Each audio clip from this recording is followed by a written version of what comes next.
Hello बच्चों, let's read the question first. The question says which of the following is not true regarding population. तो हमें यहाँ पे बताना है इनमें से कौन सा सही नहीं है पॉपुलेशन के रिगार्डिंग।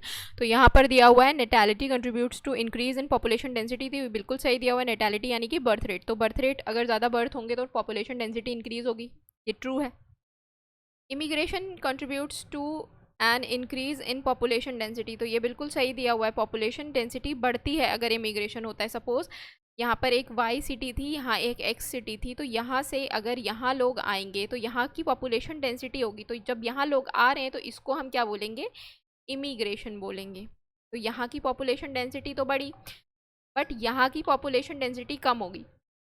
अब सी में क्या दिया हुआ है, emigration contributes to an increase in population density. तो ये गलत दिया हुआ है, एमिग्रेशन जो है इंक्रीज नहीं करता, डिक्रीज करता है, डिक्रीज करता है। तो यहाँ की पॉपुलेशन जब यहाँ गई तो यहाँ पे तो इमिग्रेशन हुआ, बट यहाँ पे क्या हुआ, एमिग्रेशन हुआ, एमिग्रेशन हुआ।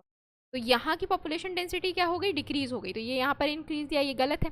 Mortality decreases the population density. तो ये बिल्कुल ठीक दिया हुआ है, मोर्टेलिटी यानी कि मृत्यु दर यानी कि डेथ रेट जो है वो डिक्रीज करता है आपकी पॉपुलेशन डेंसिटी को, बिल्कुल सही दिया हुआ है। करेक्ट आंसर क्या हो जाएगा बच्चों, करेक्ट आंसर हो जाएगा ऑप्शन नंबर सी। होप आप लोगों को ये सोल्यूशन समझ में आया। Thank you, all the best.